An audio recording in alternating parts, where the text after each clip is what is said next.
parents were freaking out about Batman Returns, and that's why we got Batman Forever. Save it. This is really good. This is really good. Yeah. I've got an idea. Let's start the show. Jealous? We're men, okay? That means a few things. Men sometimes have strange motives for the things they do.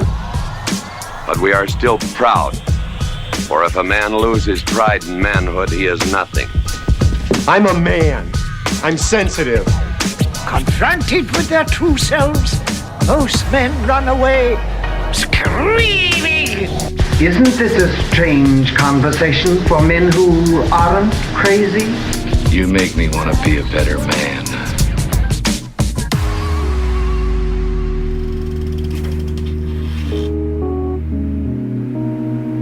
Hey, buddy. Hey, buddy. What's going on, Nick? Welcome back to the Better Men Film Club podcast. Nick, this is your podcast, so I'm really glad you're here.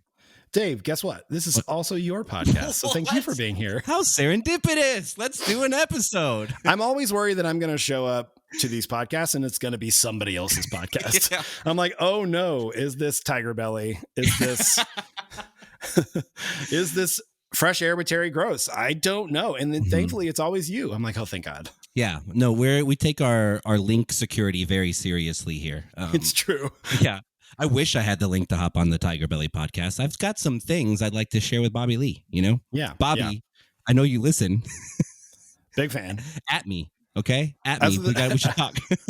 At the time of this recording, nobody has listened but us. So it's very funny to say, Bobby, I know you're a big fan and you listen to each episode. Yeah. So. I've been uploading it to a secret SoundCloud that only he and I have access to. Oh, whoa. I thought I only had access to that with Bobby Lee.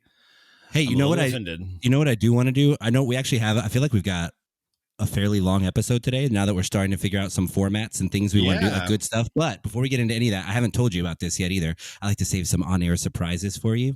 Mm-hmm. This question's gone viral, and I'm assuming because you have kids, you may have heard this already, but maybe you haven't. What do you think there are more of in the entire world? You know what I'm going to say, wheels or doors? I have thought about this way more than I ever wanted to. Same. Me and my wife got into an argument about it last night. So. Oh, is she pro doors or pro wheels?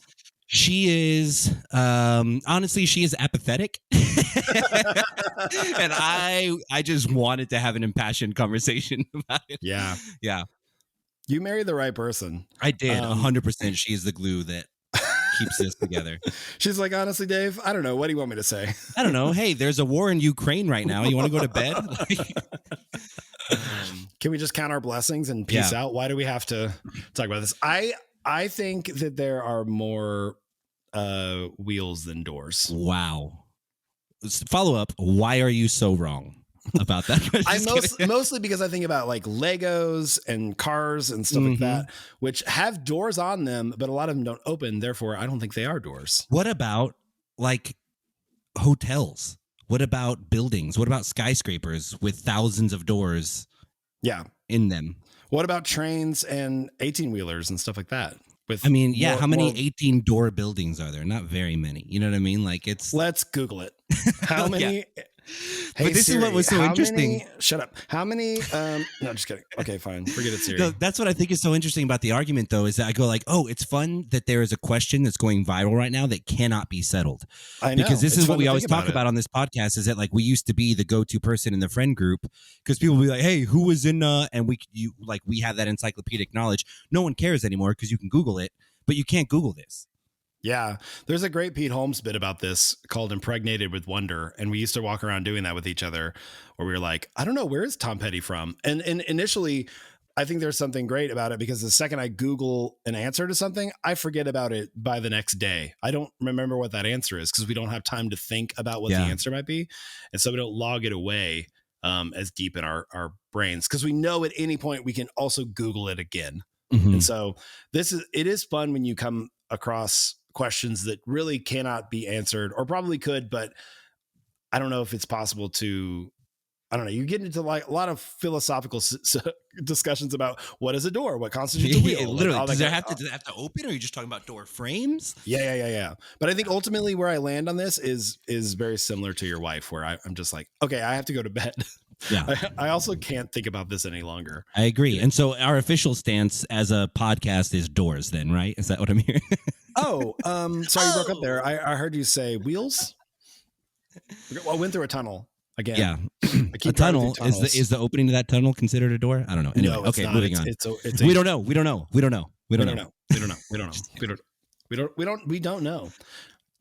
Yeah, this is what this podcast is now. Basically, we just take things.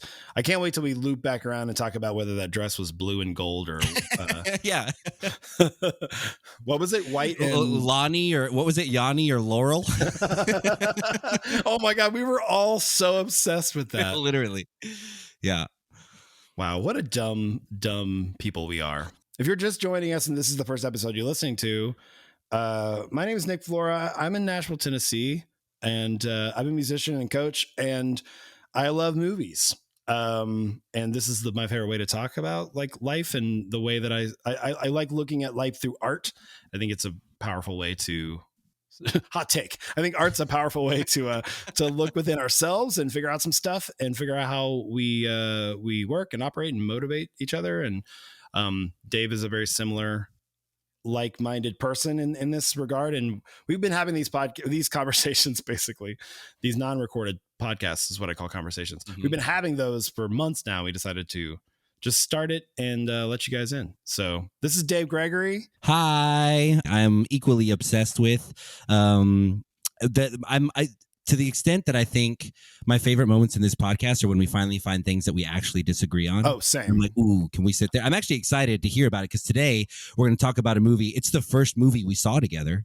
Like, yeah. I think not even just in a theater, but like at all, right? At all. And it was also in a theater, which was it was a perfect movie for a theater. And we haven't really we talked about it on the drive home a bit, but we haven't really talked about it since then. We haven't unpacked it. You're right. So I'm excited to see what I think and how you're wrong. Oh, just kidding. Oh, no, I'm excited to see where we agree and where we disagree. I think that will be fun. And that movie is the Batman, Matt Reeves take, which if you're listening to this in the future, it's the Batman that came out in 2022, not the 9 ones that came out in the next 2 years, probably because we can't stop making Batman movies. And I am both delighted and annoyed by that fact that we can't stop making Batman movies. This movie even more so made me delighted and annoyed about Same. that. Absolutely. And I will see all of them. I am part of the problem while also complaining about that problem. I will keep seeing every single Batman movie. And it's crazy because I was like not super stoked about this one going into it. Like I was like, yeah, I mean, I'm going to see it. But I think a lot of it is because the hype came out around the same time COVID hit. And so it was like, okay. But also like, as we discussed on the way home, and you remember that conversation that we had where nobody was listening, and there were people in the car. But like, I'm just exhausted because Batfleck made me exhausted. Like the whole Batman versus Superman. Yeah.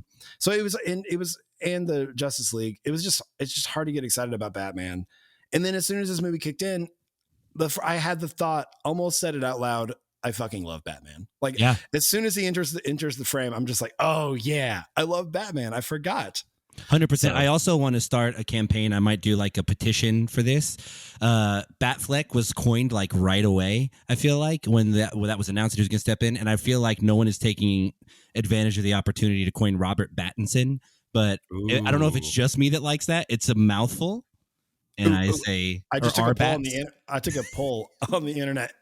Everybody hates it, but you.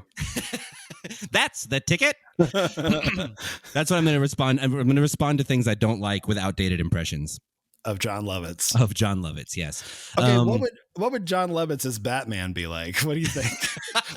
Hello. I'm vengeance. Jealous? Yeah, he's great. I want to hear a little bit more though. So we're both 90s babies. And by that, I don't mean born in the 90s. No. I'm tired of people misusing that phrase, but we grew up in the 90s. So we were alive and cognizant in the 90s and not being bottle fed during those years. And so we actually got to experience pop culture. I hear people all the time say 90s babies. And I'm like, oh, no way. So were you into like this and that? And like, what? No, I listened to Avril Lavigne. I'm like, oh, No. Oh, okay. You mean born in the late 90s. No.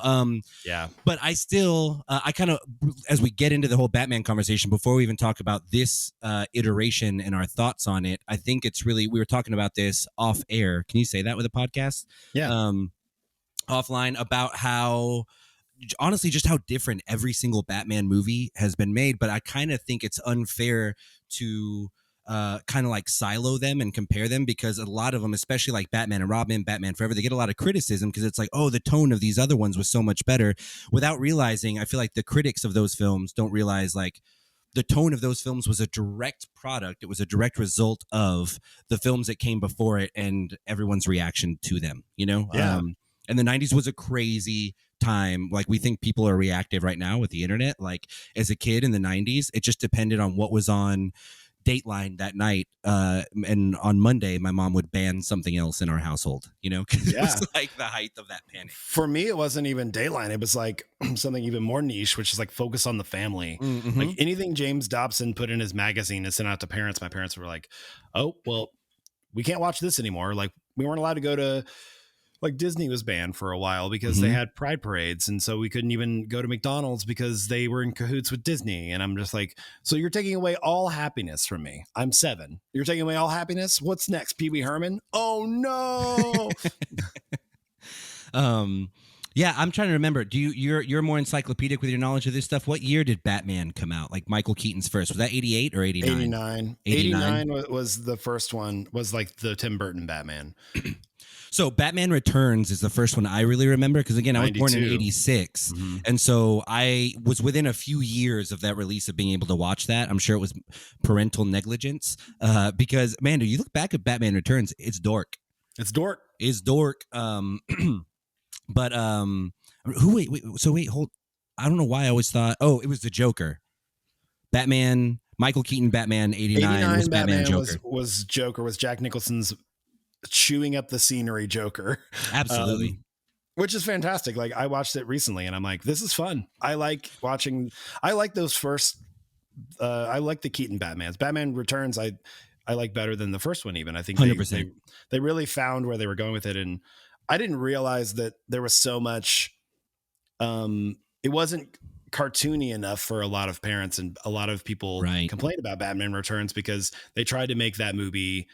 There was McDonald's toys and cups, and they tried to make, and I mean, I owned Batman toys from the Batman Returns. The Batman Returns McDonald's toys slapped. They were so great. I still remember, like, there was a little, like, Batmobile launcher. I think it launched like a piece. And then there was one other thing. I can't remember whose it was. It must have been Penguins. But it was a little car with the umbrella. Yeah, it was the Hypno umbrella in the front. Yeah, it spun.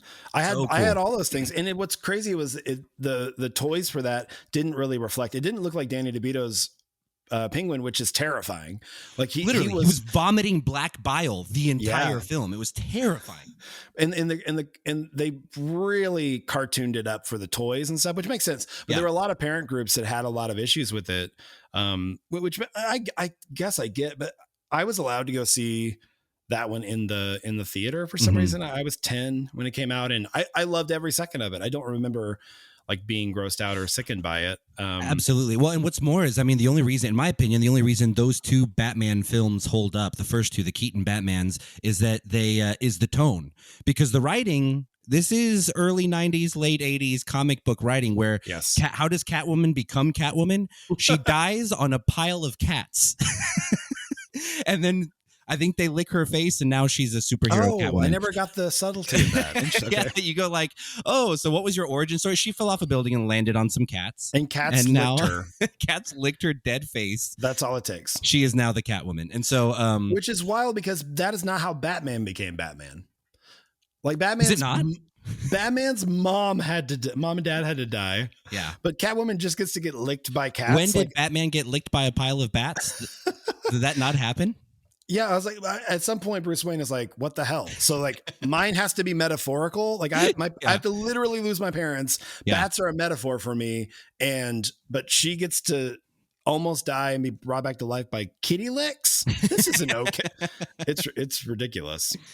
So yeah, I remember those movies specifically. Like, those Batman Returns was the first Batman movie where I was like, yes, I love this. It was huge. It was everywhere. I was watching, this was, which I think it's funny that we were talking about this because just randomly I was on a YouTube clickhole watching like these video breakdowns and stuff like that. Some of these nerdy video breakdowns for like upcoming MCU trailers and stuff. And just on the side, there was something for Batman Forever, which was the next one, the Val Kilmer's Batman, which was, as a kid, my absolute favorite Batman. Me too. It was also the first one that I think, like now looking back, receives the biggest, like the most heat. Not the first one. It's that one and Batman and Robin, obviously. Batman and Robin get a lot of shit. But like, I feel like it started with that one because you see like the cartoony transformation that happened from like, I literally saw a clip. I can't remember her name, Faith something. She had like a daytime talk show. And the big question of the day, the clip I saw on YouTube today, she was like, is this a movie for children? Should it be marketed to children? There's McDonald's has all these toys. This is clearly, it's a PG-13 movie. It shouldn't be marketed to children. And Focus on the Family had a child, he was like their child movie correspondent that came out and like spoke on it. And he was like, this movie is not for children. I was highly offended. I probably Number one, I plan my virginity to be completely intact by the time I reach 45. Number two, I do not stand for Jim Carrey's tomfoolery.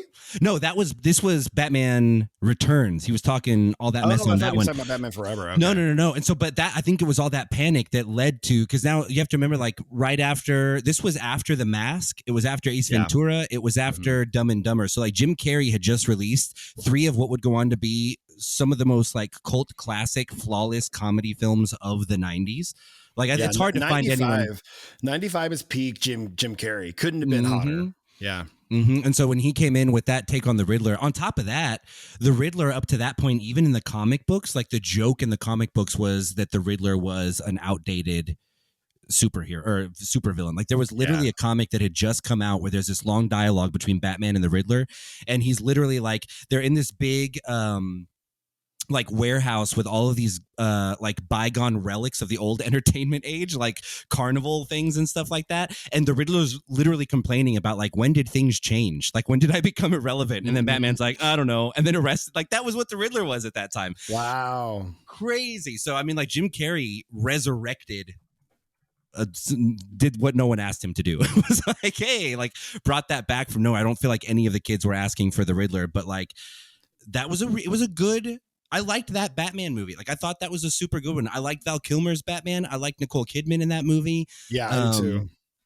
too. You brought up the soundtrack to that movie. I've been saying for a long time now that movie, as much as I loved it, doesn't deserve the soundtrack that it got. That soundtrack, just Kiss from a Rose alone, is such a fantastic song. It's so good. And it really honestly, like, you know, people love to play the whole like pop music isn't as good now as it was when I was a kid. That song was on the radio. Like, go listen to that song. It's bananas. Like all the different twists and turns it takes. And then go listen to Dua Lipa and tell me that we're working on the same.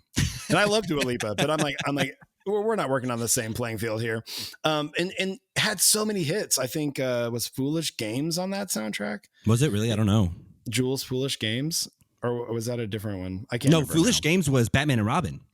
Oh, there we go. It was Jewel on that one. REM was on that one. Yeah. And I want to say there was another 90s band on that one. Oh, they're all 90s bands, Dave. Well, yeah, no, but I mean like who was it? I'm looking it up. Oh, you too? Oh, Hold Me, Thrill Me, Kiss Me, Kill Me is on the Batman Forever Smashing soundtrack. Pumpkins. Smashing Pumpkins. Weren't they on Batman and Robin? Are you talking about Batman and Robin or Forever? Batman and Robin. Okay. Yeah. Sorry. I'm still on Batman Forever. Like, it's such a 90s. Like, I'm looking at it right now. The track listing is U2, Brandy, Massive Attack, Mazzy Star, Nick Cave, Sunny Day Real Estate. What? I know. Kiss from a Rose by Seal, PJ Harvey, The Offspring, Method Man, Flaming Lips. This is a pretty like stacked 90s. Early 90s for sure. Yeah, for sure. Okay, Batman and Robin. This is well I think Batman and Robin is where Smashing Pumpkins were on. Yeah, I remember that. Yep. The End is the Beginning by Smashing Pumpkins. Goo Goo Dolls are on there. What Goo Goo Doll song was on there? It's called Lazy Eye. I don't know that one. Never heard it. And then we got REM, Jewel, Soul Coughing, Smashing Pumpkins twice. Oh, they have a song called "The End Is the Beginning" and "The Beginning Is the End." 2 different songs. And then, of course, R. Kelly's "Gotham City." I love that song is absolutely bananas if you listen to it. I can't even remember that. Inspirational, like "I Believe I Can Fly." Basically, what happened was Batman Forever came out, was a humongous soundtrack, and then Space Jam comes out, and then they're like, okay, and then "I Believe I Can Fly" by R. Kelly is everywhere. Is that really what happened? Humongous song, yes, in 96. And then in 97, they're like, well, we got to have "I Believe I Can Fly." It is almost a carbon copy song of "I Believe I Can Fly," but it's called Gotham City, and it's like, City of Hope. It's like this whole song that's like, what? Gotham has never been a city of hope. Also, just there's going to be a lot of spoilers on here about the new Batman movie. We're not going to like go through it beat by beat. But at the end, he's like, oh, I'm going to be a beacon of hope instead of a beacon of vengeance. Batman isn't a beacon of hope. What are you doing? That's also a complaint I had. I'm like, I mean, your whole thing is that you're kind of mad and kind of angry. And, especially because there's going to be more movies. Maybe the Bruce Wayne character can be a little bit lightened up a little bit because I'd like to see that. But yeah. Anyway. Well, I mean, we'll get to that when we get to the Nolan films. But I think that there was when you talk about beacon of hope, like that was the Nolan through line, you know what I mean? Like of Batman having to grow beyond, like, sure, this is a symbol. Yeah. That Batman voice, the Christian Bale Batman voice. I know, which became, I wish he would have let it go. Drugs. Jealous? Jealous? Okay, so also I wanted to say, like, also the part of Batman Forever is so much more cartoonier, and is a response to Batman Returns. People's complaints that Batman Returns is too dark. And one thing that I hate is that Joel Schumacher was producing it, Tim Burton was gonna direct it, and then basically the studio was like, you got to make a cartoonier version. And Tim Burton's like, I'm not interested in that. Like, that's not what we're doing here. You have Adam West if you want, cartoony. And so Joel Schumacher took over. Well, kind of cartooned it up, which I didn't hate, but still, Yeah, sorry. I was apologizing I had to interrupt you to apologize for interrupting you. Go on. I would like to apologize for apologizing so much. I'm sorry. No, but that part of it, even down to the, like, I was delighted. Okay, here's in the new Batman movie, Colin Farrell plays the Penguin. Oh my gosh. He is never called the Penguin, I don't think. Maybe he is, but they call him Oswald Copperpot. Penguin. Mm-hmm. So the character's name is Oswald Copperpot, which I love so much. Cobblepot, sorry, which I love so much because it's such a ridiculous 1940s like villain name. Yeah. Like Copperpot, Cobblepot. Sorry, I have copper in my head. Literally, I had an accident as a kid in an elevator. But in the Riddler's name in the comics is, do you know what it is? And in Batman Forever, Edward Enigma. I was disappointed. I was disappointed in the Batman that they changed his last name. I was waiting for it. I was like, oh, because it's like Nashton or something like that. Yeah, I was like, okay. But like that part, like the fact that they kept Oswald Cobblepot, wow, I can't say the word, it gives me such delight. And also, it doesn't feel like Colin Farrell was in a different Batman movie, but he definitely was like chewing up the scenery, having a great. Oh my gosh! Nobody's having a better time than Colin Farrell in the new Batman movie. Literally. I want to save some of my thoughts on that because I thought. I know I keep bouncing back. No, it's okay. It's okay. That's what we're here to do. But I loved him in that movie. But yeah, we'll get there. We're not going to do a beat by beat breakdown, but we are going to talk about it. Yeah. But and also like another Batman Forever conversation. I completely forgot that like Chris O'Donnell is in Batman Forever. Yes. Like it's just a stacked, like what the crap are they doing? I understand what they're doing, but like and Batman and Robin just gets bananas. But I will say Val Kilmer gets a lot of shit. But Val Kilmer, I think, was a very good Bruce Wayne. He was a great Bruce Wayne. And also he's the first one who kind of like all Batman, because Batman shows up in all the different comics, different iterations of the comic in different ways, and also in the movies as well. And the Michael Keaton Batman is very like intelligent. They're all intelligent, but he's very intelligent. He's very well versed on world issues. he doesn't mind that people see him as a playboy and as kind of a joke, because he's okay with the smoke screen, because he has to like, you know, he doesn't have to be braggadocious about his like level of interest and intellect. I really like Val Kilmer's take on it.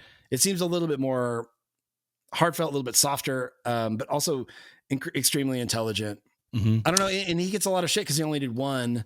But I really think Val Kilmer cared a lot about being when he was in the suit. Well, and I think that with that movie specifically, the cartooniness, because that was the main tonal shift, overshadows his performance in that. Dude, Batman Forever was the first Batman to really get into what the story, I feel like, at least all of the characters and all of the Batman stories revolve around, which is mental health and all that stuff. Yeah. Nicole Kidman was his therapist.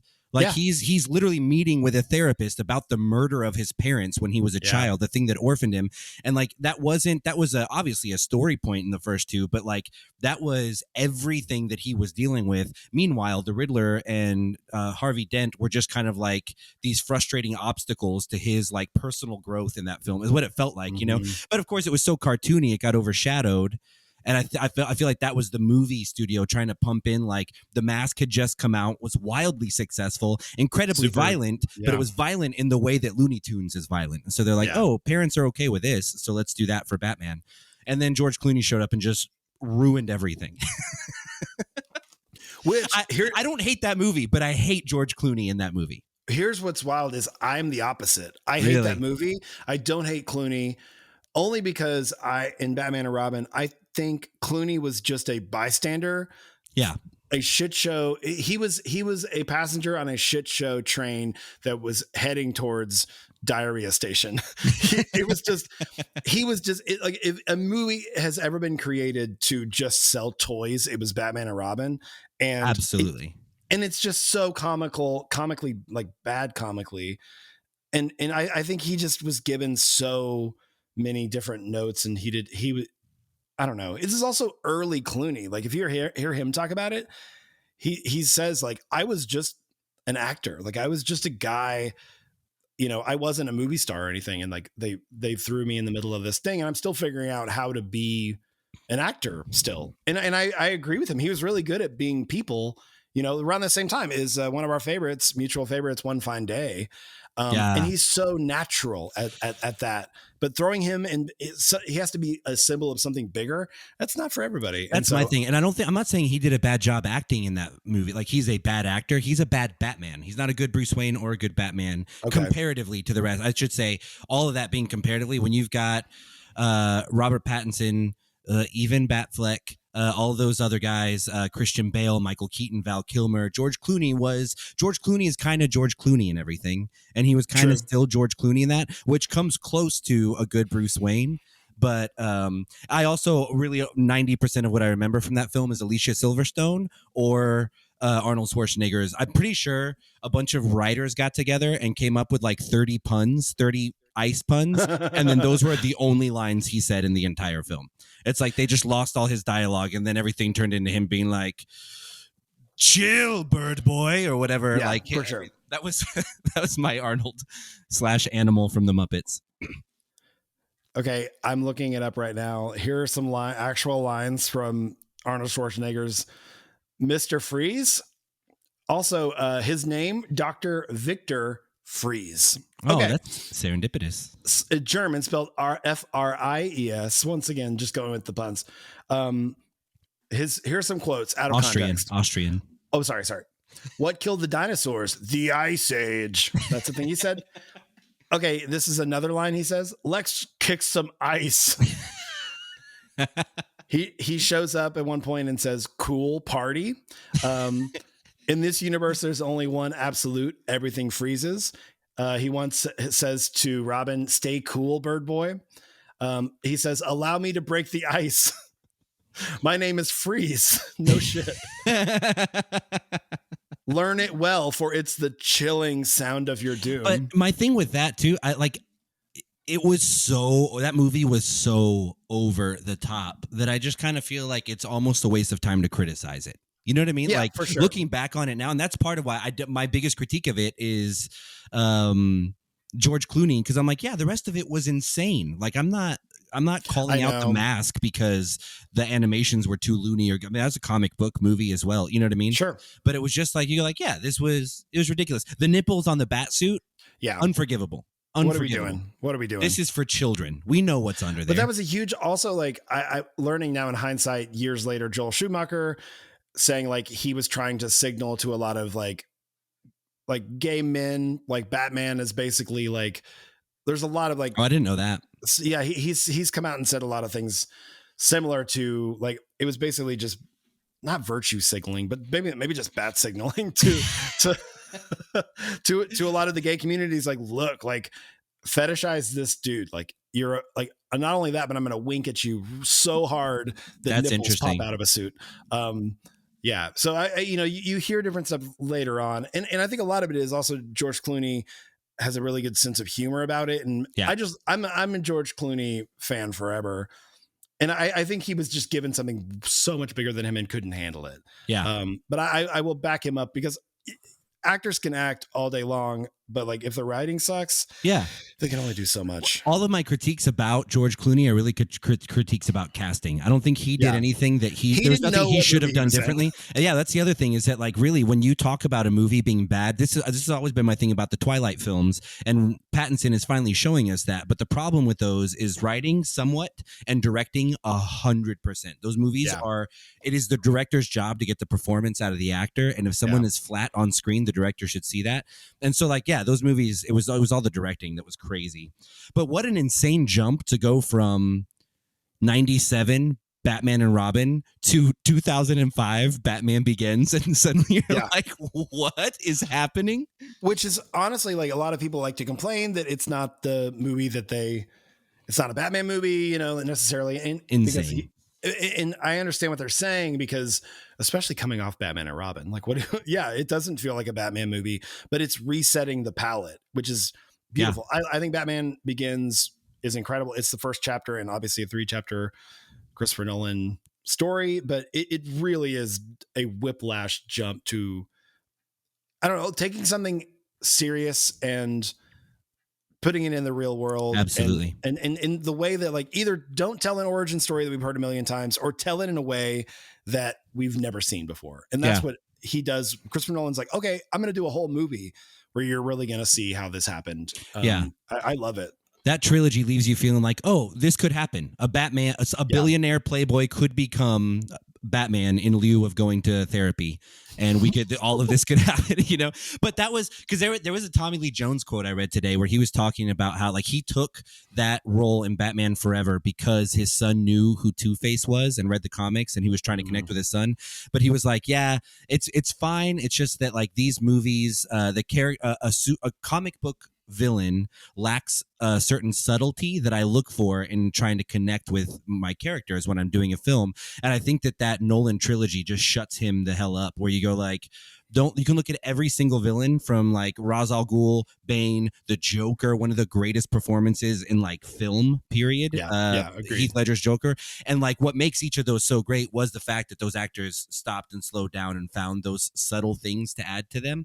And I think you could even argue, like, that's even somewhat of what Jim Carrey does, even in his roles. Like, he's over the top, but the reason his stuff holds up is because there is a subtlety to all of the characters, no matter how over the top they are as well, Yeah, anybody discrediting Jim Carrey at all are the same people who don't think that comedy should be in the Oscar category. Right. You know what I mean? And to be fair, that is ridiculous. He didn't discredit, Tommy Lee Jones didn't discredit Jim Carrey. To quote him, what he said is he could not sanction his buffoonery. That is a real quote. Jim Carrey tells that story. It's like, yeah, he told me, he whispered in my ear, I cannot sanction your buffoonery. Yeah. It's like, oh my God. That checks out. That sounds about right. Yeah. But also, like, I love that Tommy Lee Jones is like, all right, my kids don't know who anybody in Lonesome Dove is, so I guess I'll go. Yeah. That's awesome. No, those trilogies were phenomenal. There's not much to say about them. I don't mean to spend less time on the Chris Nolan films, but they're great. Like, I love them. They're great. They're recent. A lot of us, I don't have a whole lot to weigh in on that. To me, those were the first superhero movies before the MCU, like, was up and running in full, that made me go, like, oh, this made me feel like this could actually happen as much as any other action movie could happen, Yeah. There's a direct link between Michael Keaton to Tony Stark, like 100%. Absolutely. Because Michael Keaton plays this kind of narcissistic playboy who's also a secret genius, and that's really fun to watch on screen when it's done well. And he plays it super believable to the point where it's almost like, well, you guys just wait, we're gonna do this. You said Michael Keaton. Do you mean Christian Bale? No, I mean Michael Keaton. Okay. Like Michael Keaton, I like Michael Keaton the same way I like Robert Downey Jr. Yeah. Is it not that they aren't like handsome men, but they aren't like heartthrob hunks where you're distracted by their looks. You believe they're good looking guys, but you believe that they have other stuff going on just by looking at them. And like Christian Bale has been a hunk since day one, not taking away from the fact that he's a phenomenal actor, maybe one of the best that we have. Absolutely. But if you go back, I mean, a lot of people knew Christian Bale, especially women, because of, Newsies and Little Women and his earlier stuff he did where he just kind of played the boy next door that people fell in love with. And the same way with Michael Keaton, like he was a comedian. He was a stand-up comedian that was handsome and had done some comedies. And then it was the same outrage, albeit different because it was not, we didn't live in internet times, but like Michael Keaton Tim Burton had to fight for Michael Keaton to be the lead because they were like, what? No, this is not what we envisioned. And he's like, just watch him go. And then same thing with like Jon Favreau had to go to bat for RDJ as Tony Stark because first time nobody knew who Iron Man was. He wasn't a Batman character. But also nobody asked for that movie. Like literally none of us wanted it. I'm so glad they gave it to us. But I was like, are you kidding me? I don't want this crap. No. But it really was, it's such good proof that like, especially the casting of R-Pats and Robert Pattinson and also with Heath Ledger, we don't know what we want. Show us I trust creators to show me something and give me something that I am missing because I can't see the image in your head. This is a bit of a leap, but it's always driven me crazy when it comes to market research about like when you're talking about we don't know what we want. There's that old Henry Ford quote where he says like if I'd asked the people what they wanted, they would have said faster horses. Mm-hmm. And I go like when they announced Heath Ledger as the Joker, I was like that's insane. When they announced Mark Ruffalo as the Hulk, when they announced I know I'm jumping genres and stuff. You're not genres, but like studios or whatever. But I think the only Batman that people weren't outraged about was Christian Bale.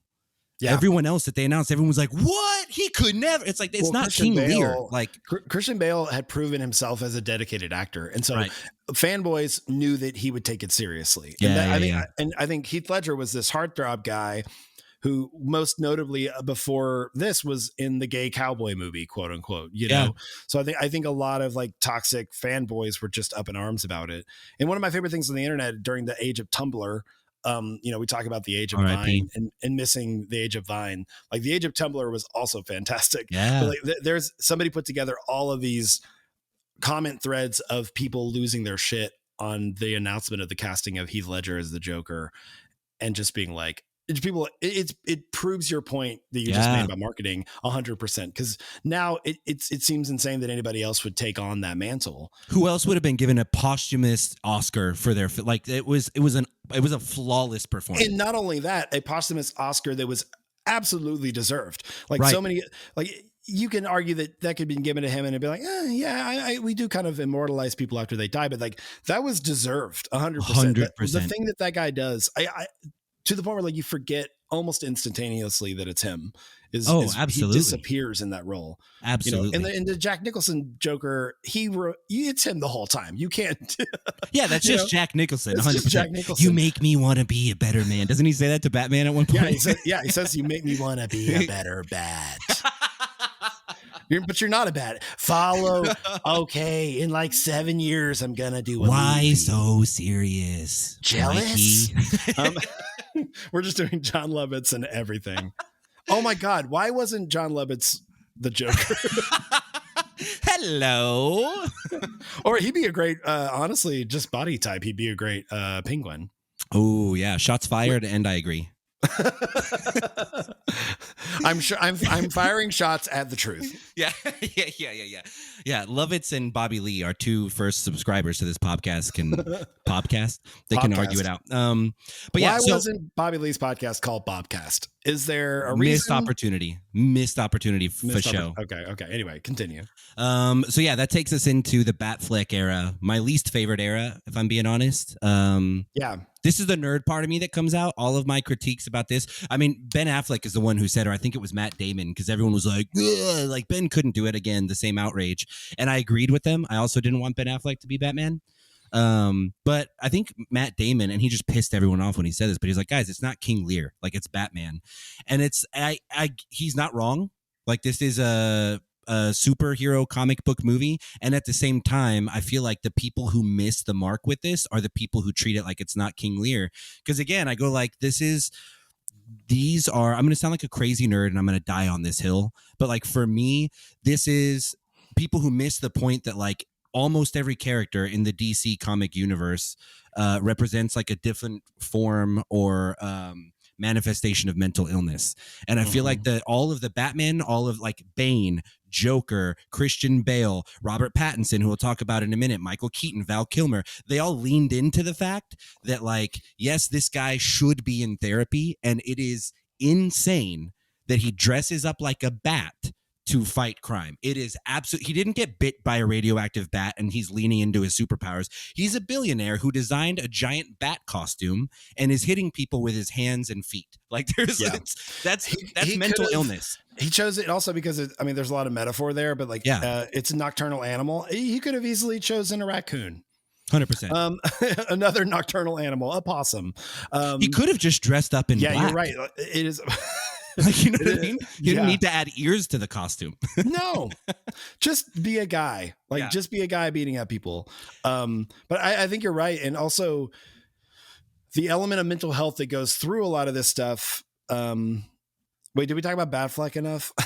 No, not at all. No, but that was my primary gripe with him. Again, is that like there's two big things. I don't think he leaned into like the core of that character that way. I'm also gonna be the annoying purist that is like, hey, Batman doesn't use guns. Hey, Batman doesn't do like, because those are things I think art does best. No guns, no killing. When you operate within some defined parameters and you give yourself freedom within those defined parameters, but a little bit of parameter, a little bit of a box there gives you some freedom to play around with. And I feel like those movies kind of just disregard everything that came before them, you know? Well, it's the no guns, no killing rule and a few other things is what divides, keeps him from becoming his nemesis, you know? Right. The Joker, Riddler, all these people, is that he doesn't ensue chaos and destroy. He brings people to justice. Right.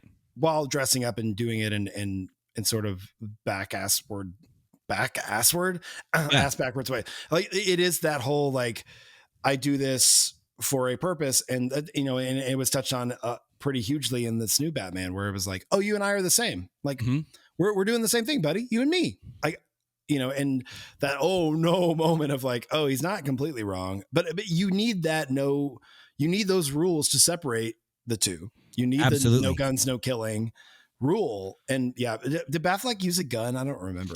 Yeah, kind of like he did and he didn't. He was one of those ones where it was like, oh, there are rules, but like the Batmobile had guns and he would like drive past and just shoot all these people. It's like, you just mowed down 20 people, but you won't use a gun on whatever. There were a lot of issues with that, with those films, and you can argue about whether or not it was Zack Snyder or it was the studio kind of cutting the legs out from under Zack Snyder. I've never liked films where at a certain point in the movie, especially with comic books and stuff, because comic book movies need an anchor to reality, where suddenly by the end of the main battle or something, it feels like you're on a stage. It feels like you're on a green screen on a sound stage. You're like, where did the city go? Where are the houses and the people who lived here and the helicopters and the side? Like everything has disappeared. And those movies just kind of, it felt like they existed in a vacuum every time they fought, you know? Let me ask you this. Do you think that Batfleck, that whole Batman versus Superman Justice League would have been received better, because it does kind of play both in the kind of, it feels almost removed from reality, if it was in between Batman and Robin and the Nolan trilogy? If you just popped it out and put it there. But because we have the Nolan trilogy in our mind, it's disappointing. While this new one is not. This new one actually feels like the next step in a way.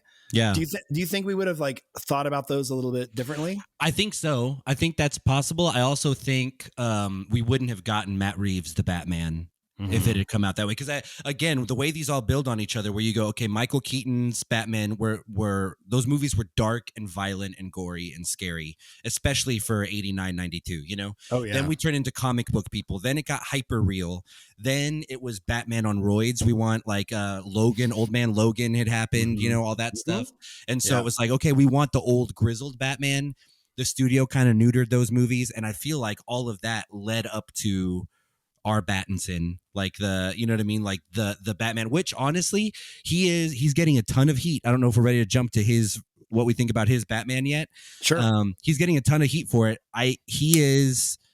It's hard for me because I have such a strong recency bias every time I see a film. It's really hard for me not to walk out and be like, it's the best.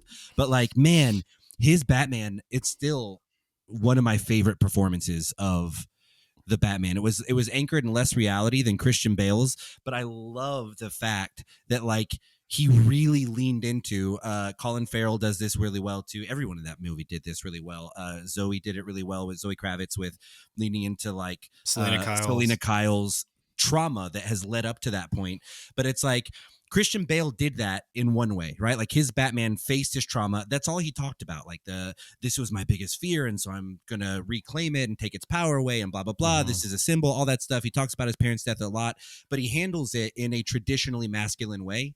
He goes off and learns how to fight in the Tibetan mountains and escapes from a prison. It's like, it's very, Robert Pattinson has a little bit of that emo kid in him, you know? And but I found myself, I got this chip on my shoulder where everyone's going, oh, like this Batman's not manly enough. It's bugging the crap out of me because I'm like, it's not like we just watched Spider-Man No Way Home and we're celebrating their vulnerability and we're going to turn around. It took 3 months for us to turn around and crap on Robert Pattinson's Batman now. He's one of the most violent depictions of Batman up to this point. He takes so many shots in the chest. Literally.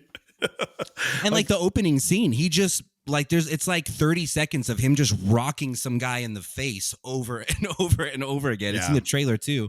And you're like, what about him isn't traditionally masculine, you know? I think it's a lot of that is residual stuff left over from you know, because he's Edward in the Twilight movies. I think it's people whether they want to or not, and he's proven himself since then to be a phenomenal actor, and people have come around on him so much. I think there's still some residual, like, well, he's not manly because he's not like jacked up. He's of it too, yeah. But he's got more of a runner's frame than like, you know, even Christian Bale, who has like broad shoulders and stuff.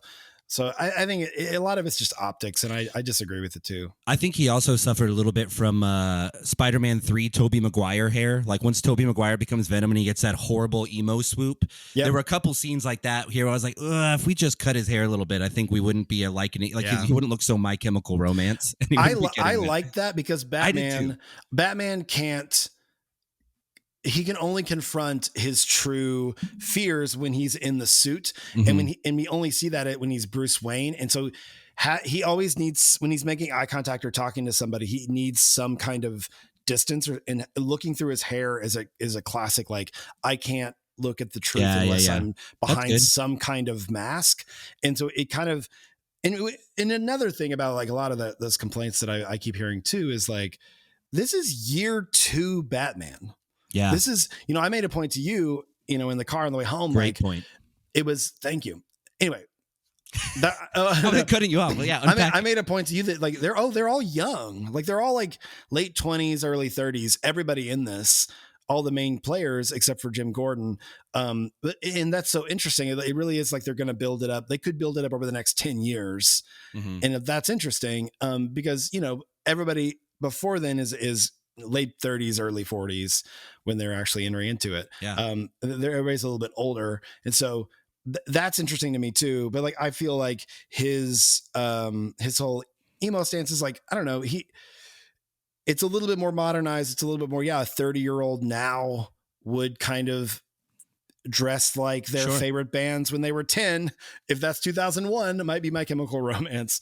But this is year 2. He's still figuring a lot of his stuff out. Like he's a lot of people were complaining that he is a detective in this movie, but not a good one, not the best one. And I'm like, year 2, guys, year 2. Yeah. Also, like the thing that annoys me about Superman and any of those flawless superheroes thing is like there's no real, like there's one way to kill him. It's uninteresting. It's uninteresting. So I one of the reasons I like Batman so much is because he's constantly fighting inner demons while he's fighting the outer demons.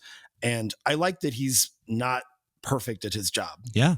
No one complained about that in the Nolan films. In Batman Begins, Scarecrow takes over the entire city, lets everyone out of Arkham Asylum, and they wreak havoc on Gotham, and he kind of cleans it up. In The Dark Knight, the Joker kills Harvey Dent. In spoiler. In The Dark Knight Rises, Bane literally takes the entire city over, and Christian Bale gets for years, and Christian Bale literally is kicked out of the city while this is happening. Broke his damn back. Literally, he comes back and kind of cleans up his own mess, cleans up the mess that he created. And in this one, which happens over and over and over again in the comics, the Riddler beats him. The Riddler is smarter than him. The Riddler has always been smarter than him. Yeah.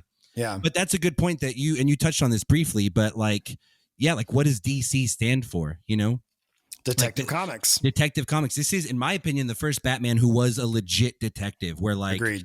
This isn't a spoiler or anything. We're not going to give away any crazy spoilers on this, so don't feel like you have to skip ahead or anything. We just said the Riddler won. At the end, the Riddler won, but you cut that part out. Yeah, I will. So all right, so we cut out the only spoiler we gave. But like in the. But yeah, like in this, like early on in this, Detective Gordon is like getting Batman's help on the crime scene. Like, hey, will you come look at this? And you see Batman slowly and quietly just walk around a crime scene and look at stuff.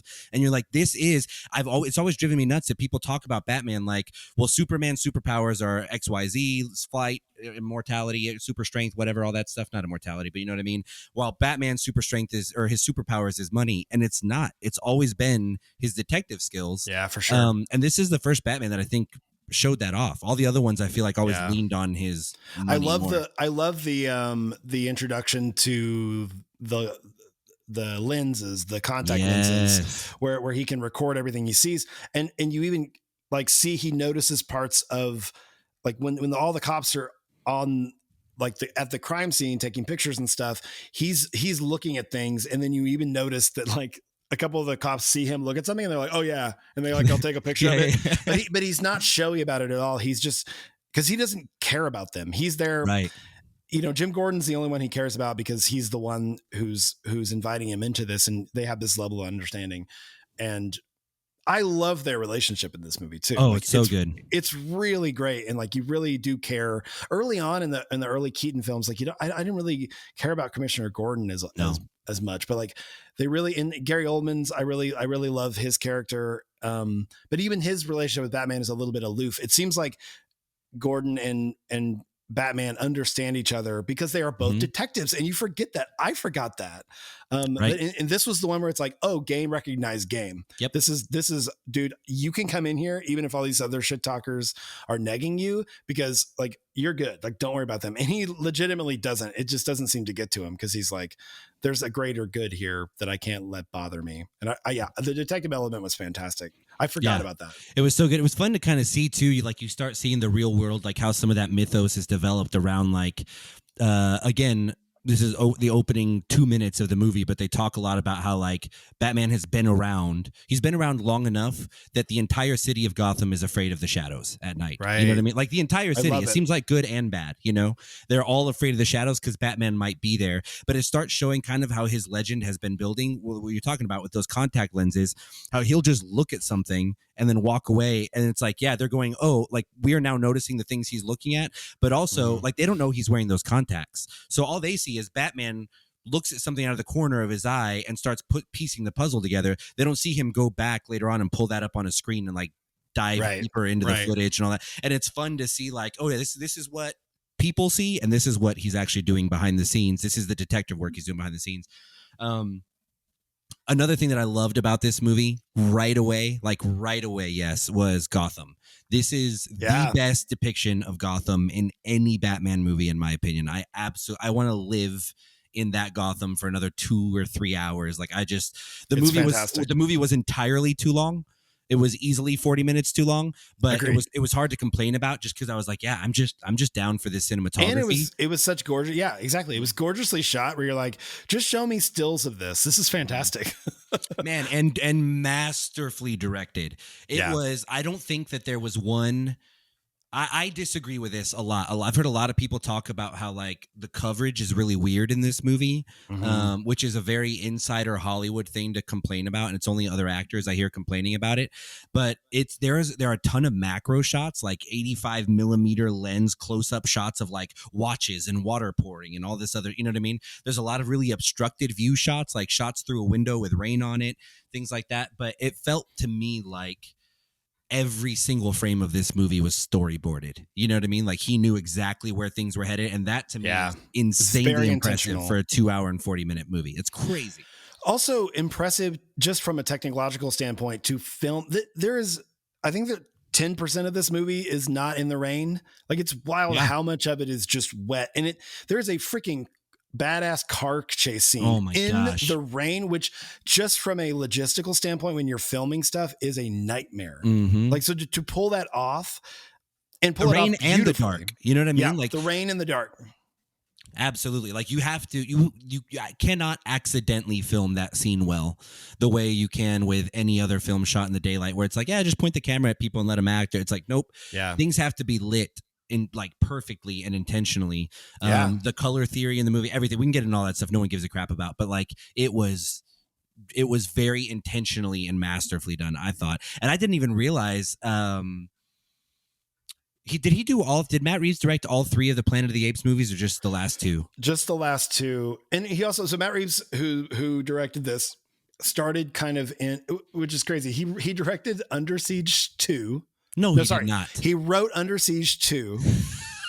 He didn't direct it, which is a fantastic. Was that the one on the boat? Yeah. Steven Seagal. Yeah. No, the train, right? Was it the train or the boat? I couldn't remember. I thought. I think it's the train. Okay. And then the movie after that, the next year, is a movie that I love and I fight for all the time and get made fun of. But 1996's dark rom-com, The Pallbearer, starring Gwyneth Paltrow and David Schwimmer. He directed that, written by Jason Katims, who directed who wrote and directed Friday Night Lights, the TV show. Oh, wow. Parenthood, the TV show. I don't know The Pallbearer. Yeah, it's a weird ass movie about I think a guy who's, I can't remember the entire plot of it, but I really liked it when it came out and even owned it for a long time. And I would have multiple movie nerd friends come over and be like, do you own The Pallbearer?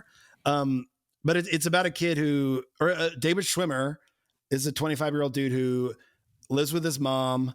And then I think his friend dies and then he's a pallbearer at the funeral. And then he falls in love with his friend's wife or something. Like it gets dark and weird and almost like this shouldn't be happening, but it's just David Schwimmer being a sad sack the entire time. But it's his first movie, I think, post Friends.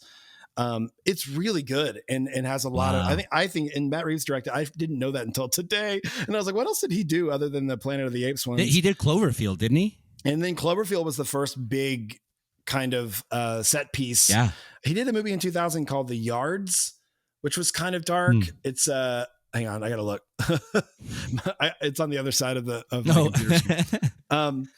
But it's Mark Wahlberg and Joaquin Phoenix, and I think it was trying to be kind of a Oscar grab type movie. Gotcha. But Cloverfield was like the first one that people really paid attention, and then Let Me In, which is a reboot of I think Let the Right One In with Chloe Grace Moretz and Richard Jenkins. He directed that, and that got a lot of attention too. And then led into the Planet of the Apes movies. Which were incredible. Which were incredible. Should not have been as good as it was. Should not have been that good at all. The first one, I don't remember who directed the first one, but Tim Burton. the first of the reboot? Tim Burton directed that? Tim Burton, yeah. Planet of the Apes. Yeah, Tim Burton. With James Franco? That? Yes. Oh, hang on a second. Let me look. He did a Planet of the Apes movie with Mark Wahlberg in it. Do you remember that? Oh, yeah. No, I remember that one. This is a different one. This is different. Tim Burton did Rise of the Planet of the Apes is the one before that one. It's one of those where all of them are kind of. Oh, that was right. It was of the new trilogy. It was Rise, Dawn, and War, right? Oh, okay. So who directed Rise? Rise was directed by. I'm looking it up. I love Wikipedia for a lot of stuff, and one of them is not giving me concise. Rise of the Planet. There we go. Rupert Wyatt. I don't even know who that is. Oh, R.Y. I didn't know. He also did The Gambler. That's interesting.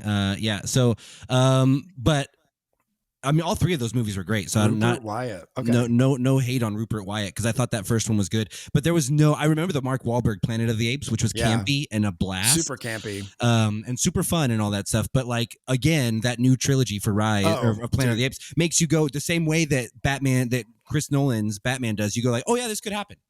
Yeah. I get it now. Like this could totally happen. I don't think people were really paying attention to those, and it's a crime. I think people, obviously, like people in Hollywood were paying attention to it because they gave Matt Reeves the Batman, but like those movies are fantastic. Like he does such a good job. And this is what I think a lot of the MCU, what makes the MCU different than the DCU, if we're calling it that, all the DC movies is like the people making, maybe Kevin Feige, I don't know who it is, whoever, somebody has some higher up that hire directors who understand the human component. Exactly what you said a minute ago, to your point, which is that like, if we don't have something to ground ourselves in, then you're just floating in space. We're like, this could be anything. And that's kind of what the Batman versus Superman, the Zack Snyder kind of takes on that. It's just, what is this? Like, I can't really find the human element in it, but every single Marvel movie does a really good job, whether you like it or not, at like honing in on that human component. And I think that's what Chris Nolan did so well. And also like Matt Reeves just really truly seems to understand the fact that he did those two Apes movies and then this one. Well, it's also why the Snyder cut of Justice League was, in my opinion, so good. I mean, I think a lot of people, unanimously, everyone liked it more than the Snyder Whedon. Everybody agrees. Yeah. Garbage that came out. But it was anchored in a human element. Like you really get into the minds of all those people. And that's a good transition, I think, even into what we were talking about, like the kind of the different areas we wanted to talk about with this. But the fact that I genuinely think this Batman film, more than any other of them, really leans into the mental health aspect of it. And I go like, that is something that DC is putting on a platter to go like, look, this is, people are taking their childhood trauma. Selena Kyle does it. Bruce Wayne does it. The Riddler does it. The Joker potentially does it. Like, we don't really know a whole lot about him in the movies and stuff like that. Harvey Dent definitely did. All of these people, you go like, these are all real people who've been dealt a really crappy hand. And we were talking about this. Most people will know this, but there's like, there's a graphic novel called The Killing Joke, which is what Heath Ledger based most of his Joker performance on. But it starts and ends with this joke where essentially at the end of the movie, the Joker has done a bunch of horrible stuff, really graphically horrible stuff. And Batman's got him. He's all tied up and he's about to arrest him. But he kind of offers him a way out at the end and is like, hey, like you and me are, the Joker is kind of saying you or me are the same. Batman goes like, yeah, you're right. Like you and me are both kind of dealing with our traumas in a similar way. However, like I'm funneling that energy into something positive and you're doing it into something negative. You don't have to hurt people. Help me fight crime. Let's clean up the city. And the Joker responds to him with this joke where he tells, basically it's a joke about two guys in Arkham Asylum, two prisoners in Arkham insane asylum, or I guess patients, who are escaping, and they run up to the roof and they're trapped. The guards are coming up behind them. They don't have anywhere else to go. And they're like, how do we escape? We don't have a plan from this point on. And one of them says to the other one, I have an idea. I'll shine the beam of my flashlight across to the other building and you can walk across on the beam of light. And then when you get over there, shine yours back and I'll walk across on it. And the other guy says like, are you crazy? Like, that's not going to work. I know you're just going to turn off your flashlight when I'm halfway across and I'll fall to the end. And the Joker tells that joke to Batman, and The Killing Joke ends with both of them just laughing hysterically. At this, I love that picture though, this idea that he's going like, hey dude, you offering me a way out of my insanity is as crazy as the mental issues themselves that we have. Like, you know what I mean? Yeah. Like, you are offering me an impossible solution to an impossible problem right now. Both of us are just crazy people trying to escape the same insane asylum. There is so much, like, that's a very indelicate way of putting it, but I feel like if you want to make a real version of that story, man, that gives you way more to anchor into relatable humanity than Tony Stark, the billionaire. And so the fact that the MCU has nailed it and DCU hasn't is crazy to me. Yeah, I mean, it's all right there. Mm-hmm. But also the question of mental health is also what would work. What is actually a solution for Bruce Wayne, for Batman, for his mental health issues isn't necessarily going to be the answer for the Joker or the Riddler. And I think that begs a deeper discussion, and a reason why mental health has been so ignored largely by society is because it is a gray area. It is dicey. The solutions that might work for one person might not work for another person. So if you're depressed, depression meds might be the answer or might not. Even within those depression meds, what works for one person dosage wise isn't going to work for another person. What works for one person brand name wise isn't going to work for another person. And because it takes so much time to trial and error and figure it out, so many people especially society as a whole, we just ignore it. I think it's one reason, why I have such a heart for men in general is because we have, especially as a subset, as a large, not even a subset, as the predominant, I keep saying subset, but we are the large portion of the population. Sure. It is difficult, mostly because we are running things and we are confused by this whole notion of taking everything personally. Like, okay, what's your personal crisis? Okay, that will be dealt with in a very specific, delicate way. This other person, seeing everything individually is hard for us because our brains are designed in a way to understand less complicated things, or maybe more complicated things, but they all have answers. We like winnable games. We like cars. We like football. Like, we were not even saying like these are the only things we can like, but this is the stuff where our brains predominantly go to. Like, I think about, like, I understand why men just like guns and cars and trains, and as little boys are like trucks and trains, and because there's an answer, there's a solvable problem within that machine. That mechanism makes sense. Looking at but a guy can work all day on vehicles and cars and know how to fix this problem, that problem, or even like solutions in government or whatever it might be, and then not understand his wife because she says one thing but acts another way, because you have to look at like, oh, there's something else going on here.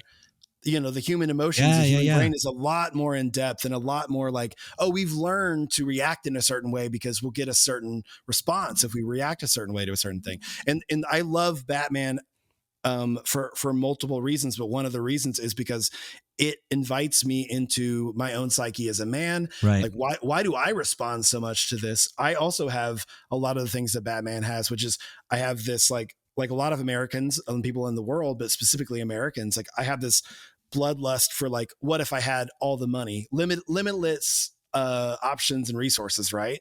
What could I be? Oh, also I have a hero complex. I have a major savior complex that I've worked on for specifically in the last 5-6 years. Hero complex galore, like Batman has, right? And it's not even a little bit hidden. He literally goes out and tries to save people, and if he can't save people, and which probably comes from the death of his parents, and is like fueled by survivor's guilt, But I get to look at myself, and I think men are doing themselves a disservice to not have these conversations, right? Which is one reason why I was like, dude, we have to talk about the Batman. Like, it wasn't even a conversation. It was like almost like we came to this conclusion for this episode simultaneously. Oh, absolutely. And part of it is like, man, this is part of why the podcast started. This podcast started is this, and not just the podcast, but the film club as well, where guys get together and they watch these movies and talk about the themes and how they were affected by them. It is largely, it's time to evolve. Like, it is time. This is that what you were talking about earlier, like that the masculine urge to be into guns and the violence and trains and cap guns and these powerful things. It's epigenetics to an extent, right? This idea that like, hey, I get it. For thousands of years, we had to provide and protect the village from big scary animals with large teeth. We're past that. And so it's like, what does it look like to provide and protect now?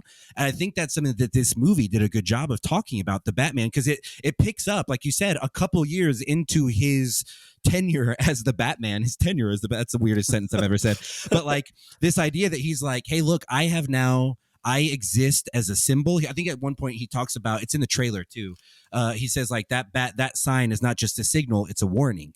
And so it lets people know like, hey, the Batman is out tonight. You should watch your stuff. He is doing what we've been doing, what men have been doing to protect and provide for thousands of years. And this movie is him coming to terms with the fact, the same way that Christian Bale's did. This is no spoiler, but that like, hey, that's not enough anymore.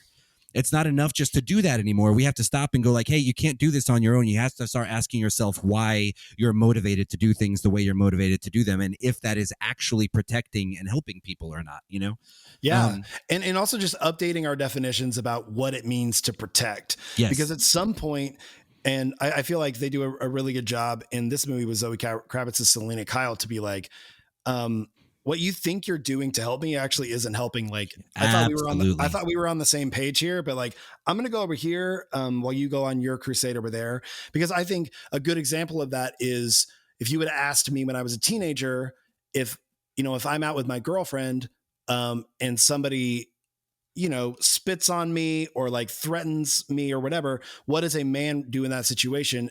It would be to pummel him to a pulp, which absolutely, and to react in this way where like I jump out of a car if some guy like to defend my pride and my ego, if some guy came at me, but I've never asked myself, well, how does that make my girlfriend feel? How does that make the people, my kids, if they're in the car, how does it make them feel? Because I've talked to a lot of my female friends about this, and the answer is not safe. It doesn't make me feel safe. Right. It makes me feel like you are erratic, and at any point in time you could fly off the handle and put me in further danger.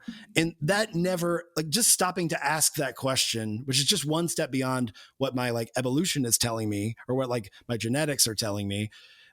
I never even thought to ask that question because I was like, no, clearly this is going to make everything safer because I'm going to pummel this dude who poses a threat. And like, to your point, dude, we're not in the jungle anymore. Like we can actually have conversations. We can stop and think and be better than what we've evolved to up until this point. It's our job not to like deny the parts of ourselves that we were given through evolution, through genetics, through, if you want to say your God-given shit that you were given, that makes us men. It's not to tamper that down. It's to understand it and be friends with it and also be better than it. It's our job to be better and to grow and to evolve and to ask the people around us who we are in direct relationship with, if is the way I respond to this, the way I talk about this, the way I react to this, it's not weakness to ask them, wait, how does this affect you? Because I love you, and loving you means, I have my own ways of doing that. It's the love language thing. Like I have the ways that I show love, but you might not receive love in that way. So every time I take the garbage out, you're taking it the wrong way. Right. And it just takes a little bit more time, a little bit more communication, a little bit more self-awareness to do this stuff. And I get it, man. I get that it's hard. I get that it's difficult to have these conversations and to take that step. But I think it's absolutely imperative as men and as people to have these conversations. It's more important than ever. It's the whole, and I'll take it back to like the Chris Nolan trilogy, because I really don't want to spoil too much about this movie. Please go see it. I really enjoyed it. But like, it's the entire thing that like he struggles with in that movie is he tries to help. And in The Dark Knight and The Dark Knight Rises, the villains in those films are a direct result of his help. They are a direct result of what he did to clean things up. Batman has always dealt with that. That's in this new movie to an extent as well. That's not any kind of spoiler. That's always been the whole idea of like, even in the comics, even like these villains are almost always a direct result of something Batman has done to fix a prior problem. And I think that's something now where I go like, a lot of what I'm hearing, a lot of the criticism for this new movie about the character Batman specifically, how he was written or how he was portrayed by our Battens. I'm going to make that a thing. Oh, it's a thing already. I love it. It's already trending on Twitter. But a lot of the the critique of that, I feel like it's like, okay, here's what a man should be. Here's what a man should do. Here's this Batman's not manly enough. Or, hey, this guy, not just there, but even in celebrity and pop culture, here's what so-and-so should be. Here's what this person should do. And not enough conversation around like, hey, what are the direct results of their behavior? Beyond just their situation, beyond just Batman's situation, an entire city was taken over by Bane in The Dark Knight Rises for years and subjugated to mass terrorism because of how he set out to help Gotham in Batman Begins. And I feel like we're not looking at that enough, even in pop culture, to say like, hey, this person's actions have direct results in their immediate circle, but that's also reverberating throughout our entire culture as men and as young boys, and what we're teaching them is and isn't acceptable, you know? Or even in not even pop culture, but just straight up culture. Yeah. Like if you look at the fringes become the mainstream once word spreads enough. And there's so much to unpack there that I can't quite get to, but I'm so glad that we'll have multiple episodes of this podcast to do that. But, you know, even looking at the political landscape, wherever you land on it, whether you're like a Bernie bro or a Trump supporter, you know, the sort of the alt-right and that whole realm of like, hey, we don't feel like we're being listened to. Let's find other people who don't feel like they're being listened to and rise up and take over. And then once we're in charge, everything will be better. And then look what happens. Like it just lobs to the other side. And everybody thinks they have the answers to that. But I think the true answer, and what I've found personally in my own experience, which is all I can speak from, is that there is a duality that lives in all of us. And a lot of times multiple dualities, which is what makes mental health once again such a hard thing to talk about and a delicate thing to approach, because it is so multi-layered and so it's such a gray area. And it'd be so much easier if it was black and white and we could just ignore it all day long. But clearly we've done that and it didn't work. But I love Batman and superhero movies in general, but Batman does such a beautiful job because he literally, you know, think about in The Dark Knight when the Joker says like, kill me, I kill you, I need you. Like right. Dude, you and me, man, this is what makes this so fun. And even in the Batman where he's, you know, the Riddler is confused because in his reality, he's the same as the Batman. And that kind of stuff, it isn't our job to eradicate and kill the part of us that we label as negative or the villain. It's our job to, like Batman, don't kill them, put them away where you can keep an eye on them. It's our job to understand the villains inside, the parts of our nature that don't really serve us well, the parts of us that get jealous and that are full of rage, that you know have all this trauma attached to it that we've never fully dealt with, that we're hiding with obsession with maybe with sports or with alcohol or drugs or whatever the things we do to mask. Which men do that, you know, everybody does that, but men are particularly bad at it because of our lack of emotional understanding and intelligence. We are all victims to a point. Like men are victims of this freaking patriarchy and of this whole idea that like we were never taught by the men before us to take mental health seriously. We were never taught to like, hey, look inside yourself and like really ask yourself these deep questions, get to know yourself. Like what are your triggers? And like, why are you triggered by that? And let's like, here are the tools to deal with this. We weren't given that up until fairly recently. And we are victims of that. And we don't know how to express it. And I think about Fight Club and is a perfect example of this, where Tyler Durden says in Fight Club, like we have no great war. We have no great depression. The great war is a spiritual one and the great depression is our lives. And so we will look for it. Woodstock 99, fantastic documentary that highlight, and we might do an episode on at one point, but it really highlights it really well. It was the epitome, the peak of like prosperity in this country. And we couldn't, and white males were unhappy and rageful because we need something to point our stuff at. And that would have been a fantastic time for us to point it inward and become, you know, normalize therapy, normalize talking to your friends about your feelings, normalize like being wrong sometimes, all these different things. Anyway, to bring it back to Batman though, like I love that they literally personify these villains and the hero, and they're like, oh, they're not that different, you and I, right? Because they are two sides of the same coin. And the true answer isn't to eradicate one part of the duality. The true answer is to accept and understand all of it, but keep the stuff at bay that is triggering, or the stuff at bay that is causing the problems.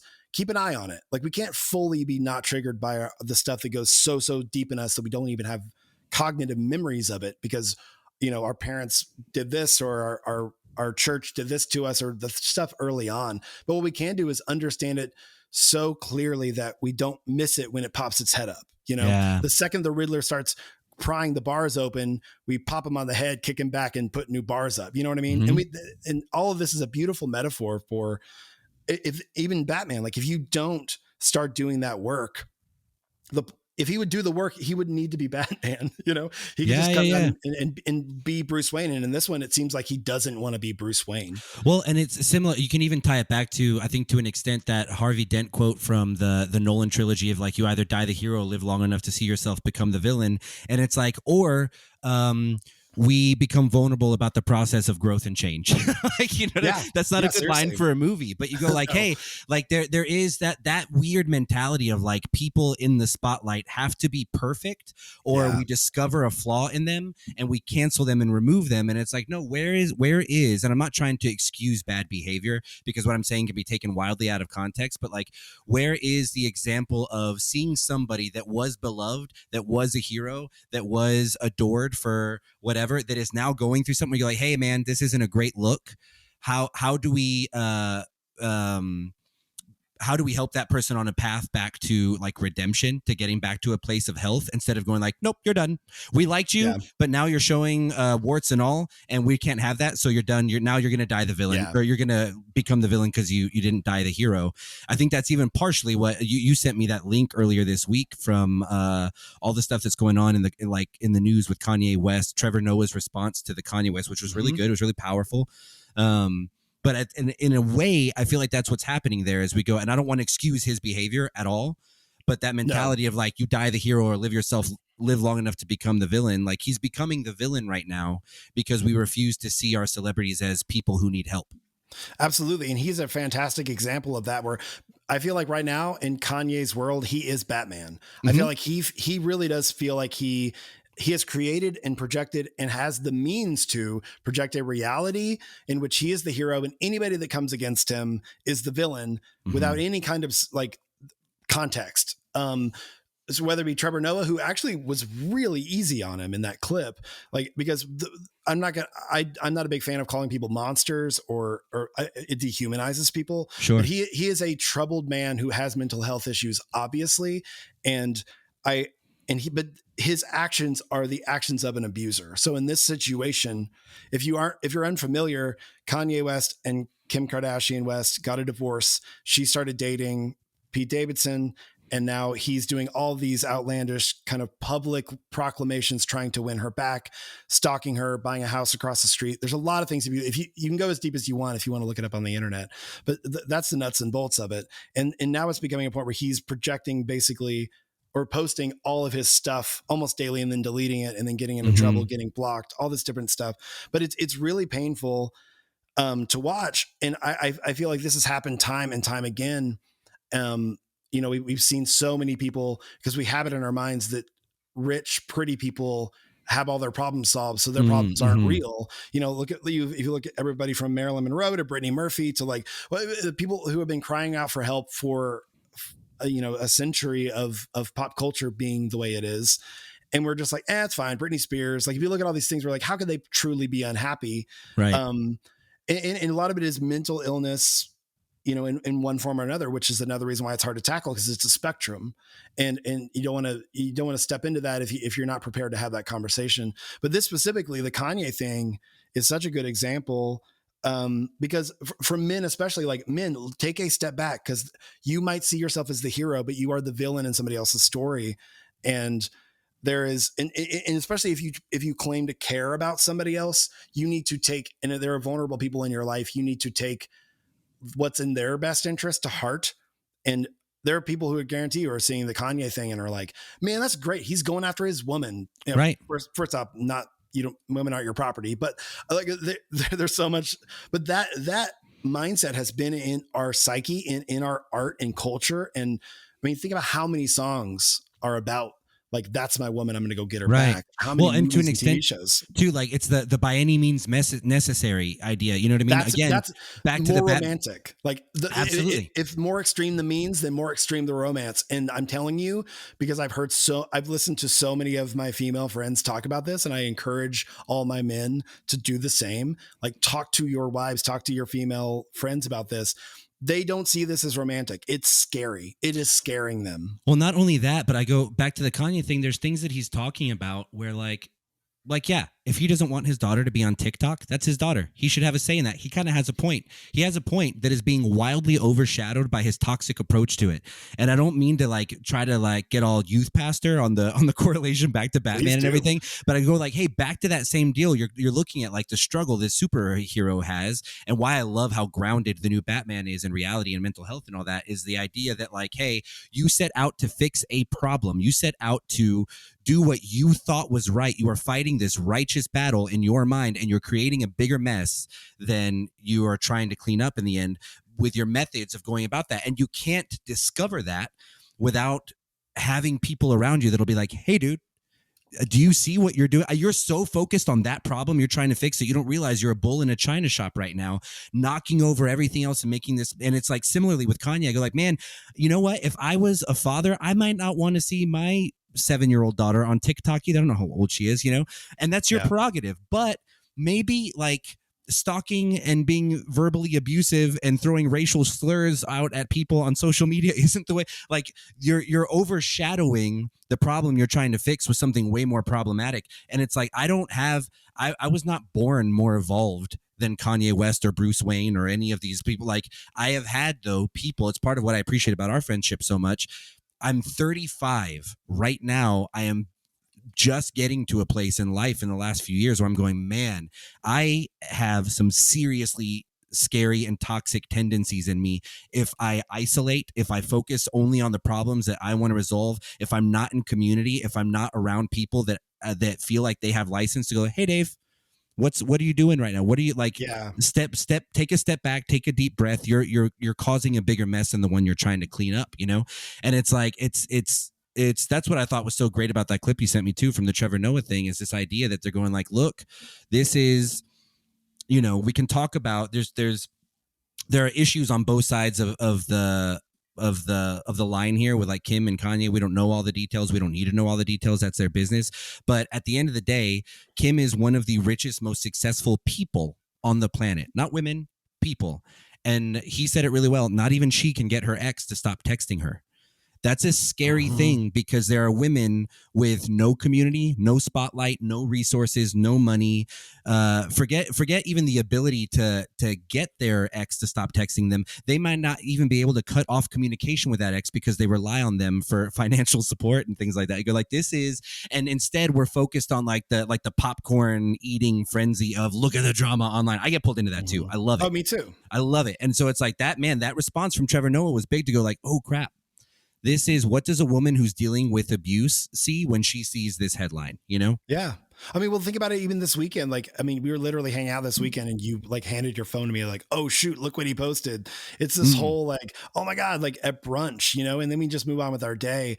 And it's so, I mean, we are not speaking from a place of privilege other than the fact that we do have a podcast and we are living in America. So we do have privilege here, but we are also, part of the audience here, man. We're looking at this stuff too.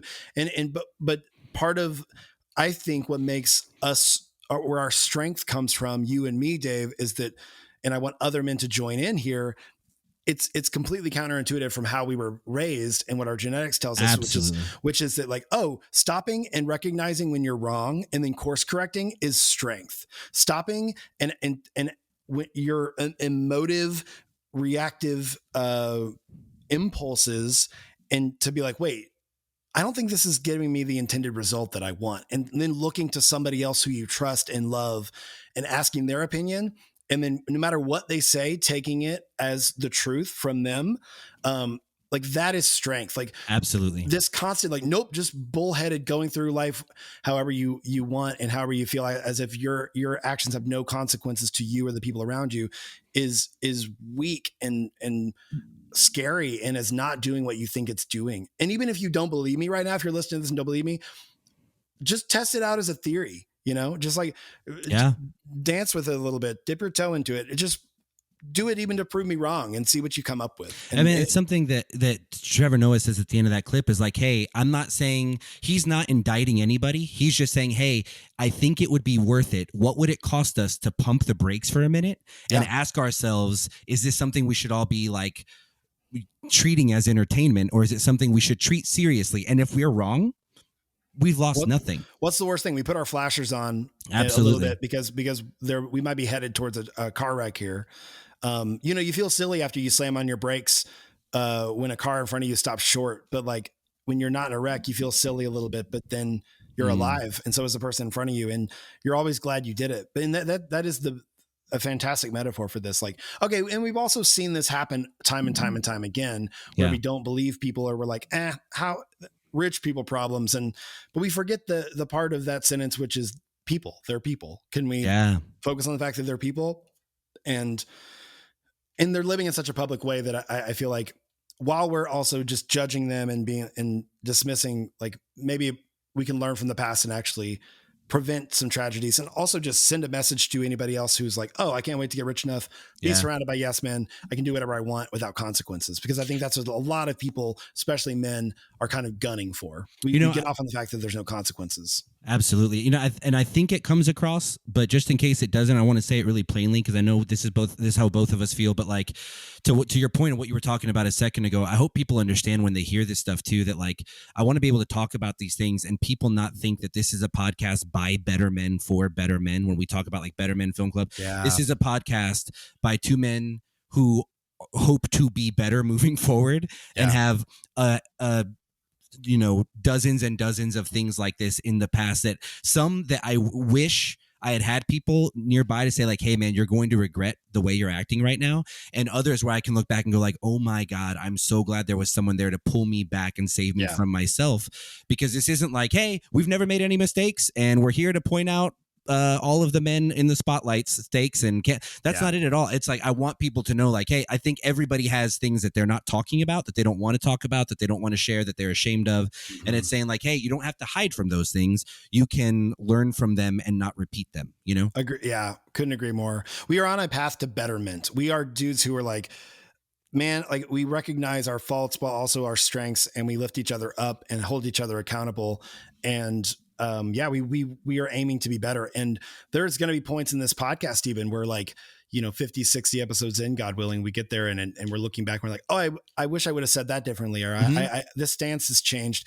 And that is how we will know we are succeeding at evolution, at being better, at just, our journey here. And I think a lot of people are so worried. I know I have in the past with like, what if I say something stupid that later I look back on and I'm like, why did I say that? And I'm like, oh, that's how you know you've been growing, man. Like we didn't recognize that in the moment, but now you've been paying attention a little bit more.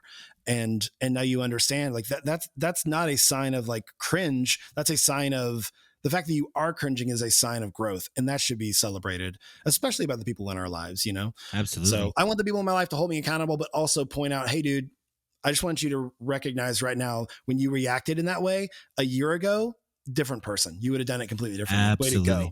And that's more powerful and like empowering than anything that I can think of, and why relationships I think are so important to me. Man, I love this conversation and I love you, and I could talk to you about this kind of stuff forever, which is why I'm so glad we have a podcast to do that. Yeah. This has been an 8-hour conversation that we're going to have to whittle down to a 40-minute podcast. I can't wait. It has not been 8 hours. 15. We're going to whittle it down to a 3-minute TikTok that Kanye West's daughter will not see. No, I want to hear your thoughts. If you guys have thoughts that on Batman in general, if you have a favorite Batman, if you've seen this new movie and you have thoughts, hit us up on socials, Betterman Film Club on all the things. At Betterman Pod on Twitter. Oh yeah, that's right. At Betterman Pod on Twitter. Betterman Film Club on Instagram, Betterman Pod on Twitter. I would love to like get to a point where we continue the podcast conversation in the comments of those deals 100%. With guys that are all over. So yeah. I'm always curious in hearing other people's perspectives and experiences. It's the only way that like I feel like we do get better is if we hear those other people's points of view. Like I love hearing other people's points of view that might enlighten me to something else, or sometimes just makes me feel like my opinion's correct. I didn't know how to say that in a not douchey way. But yeah, I think that's it. Do you have I gave us the movie quote last week, I feel like, which I didn't reveal. I was a little disappointed, Nick. This is going to happen every now and then, but this podcast does double as the Stiller cast. And my quote last week was, I got to remember it. I would think it was, "Honey, all you have to be by the time you're 23 is yourself," from Reality Bites. Oh. Yeah, that movie I've only seen a couple times. Okay, here it is. You ready? I'm ready. Here's the movie quote. "You guys, the bathroom here is nuts."